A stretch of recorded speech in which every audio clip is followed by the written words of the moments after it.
السلام علیکم ناظرین، ہسٹری تاریخ چینل میں آپ لوگوں کا خوش آمدید۔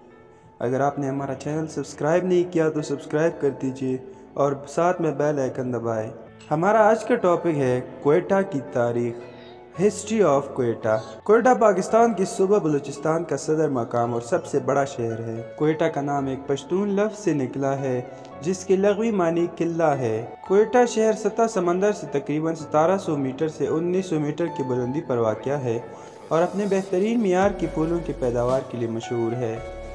یہ بنیادی طور پر خشک پہاڑوں میں گھرا ہوا شہر ہے جہاں سردیوں میں شدید سردی اور برف باری ہوتی ہے۔ کوئٹہ شالکوٹ ایک پرانا شہر ہے جس کے نام کا لغوی معنی قلعہ کی ہے۔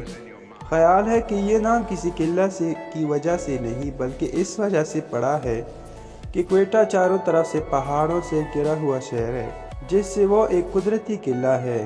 اس کے اطراف میں جو پہاڑ ہے ان کے نام چلتے، زرغون، مہدار ہے۔ سب پہاڑ بنیادی طور پر خشک ہے۔ کوئٹہ قدیم شہر ہے جس کی وجود کا ثبوت 6 صدی عیسوی سے ملتا ہے۔ اس وقت یہ ایران کی ساسانی سلطنت کا حصہ تھا۔ 7ویں صدی عیسوی میں جب مسلمانوں نے ایران فتح کیا تو یہ اسلامی سلطنت کا حصہ بن گیا۔ 11ویں صدی عیسوی میں محمود غزنوی کی فتوحات میں کوئٹہ کا ذکر ملتا ہے۔ اس کے بعد ایک خیال کے مطابق کانسی قبیلہ کے افراد نے تخت سلطنت سے آ کر کوئٹہ میں بڑی تعداد میں سکونت اختیار کی۔ 1543 عیسوی میں مغل شہنشاہ ہمایوں جب شیر شاہ سوری سے شکست کھا کر ایران کی طرف فرار ہو رہا تھا تو یہاں کچھ عرصہ قیام کیا تھا اور جاتے ہوئے اپنے بیٹے اکبر کو یہی چھوڑ گیا جو 2 سال تک یہی رہا۔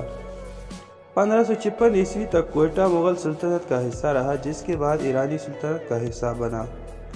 1595 عیسوی میں دوبارہ شہنشاہ اکبر نے کوئٹہ کو اپنی سلطنت کا حصہ بنا لیا۔ 1730 عیسوی کے بعد یہ ریاست ملاک میں شامل رہا۔ 1818 عیسوی میں ایک یورپی مسافر کے مطابق کوئٹہ کے ارد گرد مٹی کی ایک بڑی دیوار تھی جس نے اسے ایک قلعہ کی شکل دے دی اور اس میں تقریباً 300 گھر آباد تھے۔ 1828 عیسوی میں اس کے بعد کوئٹہ کا جائزہ لینے کے لیے کئی انگریز مسافر کوئٹہ آئے جن کا مقصد انگریزوں کو معلومات مہیا کرنا تھا۔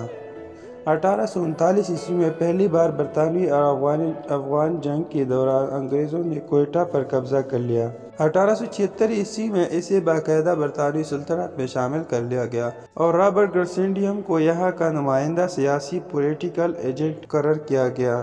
اس دوران ہزاروں قبائل کے افراد بڑی تعداد میں کوئٹہ میں آباد ہوئے۔ انگریزوں نے کوئٹہ کو ایک فوجی اڈہ میں تبدیل کر دیا، چنانچہ اس دور میں کوئٹہ کی آبادی میں کافی اضافہ ہوا جو 1935 عیسوی میں مشہور زلزلے تک جاری رہا۔ یہ تھی آج کی ویڈیو، ملتے ہیں اگلی تاریخ کی ویڈیو میں، تب تک کے لیے اپنا بہت سارا خیال رکھیے گا۔